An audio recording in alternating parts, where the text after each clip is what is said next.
From up here, everything looks calm, peaceful. The cars glide by, the field is empty, the world seems quiet from a distance. But if you were down there, it would be a different story. The roar of engines, the rush of movement, it's anything but quiet. That's how it was on the day Jesus stood before Pilate. From a distance, it may have seemed like justice was unfolding, a Roman trial proceeding as expected, but beneath the surface, it was chaos. The religious leaders hurled accusations, their voices sharp and unrelenting. The crowd roared, demanding his death with an urgency that drowned out reason. And in the middle of it all stood Pilate, Rome's representative, the one who should have brought order. Pilate knew Jesus was innocent. He'd questioned him, listened to the charges, and found no crime deserving of death. More than once, he tried to set him free. He even offered the crowd a choice, Jesus or Barabbas, a known criminal. Surely they would choose to release the innocent man. But when the voices grew louder, when the people cried out again and again, crucify him, Pilate gave them what they wanted.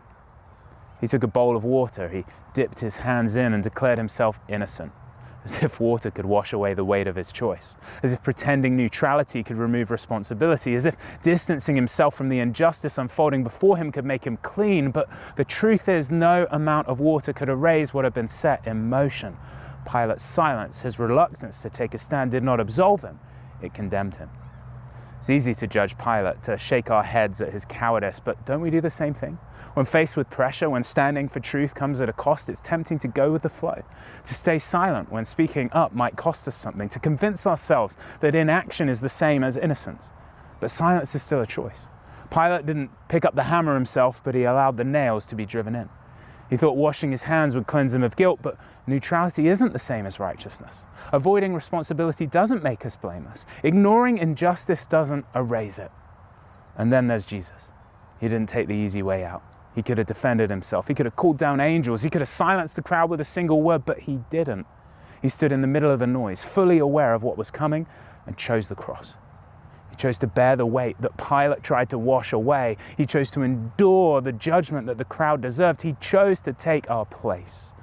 And in that choice, he reminds us, true righteousness is not found in avoiding the cost of truth. It is found in standing firm even when the world demands otherwise. It's found in surrendering to the will of God, even when it comes at the highest price. And it is found in love, love that does not waver, does not run, and does not turn away, even in the face of injustice. This Good Friday, remember this. Jesus stood before the crowd so that we could stand before God redeemed.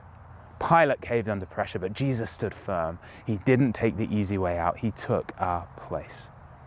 Let's take a moment to pray together. Lord, forgive us for the times when we've chosen silence when we should have spoken, for the times we've let fear guide us instead of faith. Give us courage to stand for truth, and thank you for standing in our place. Amen.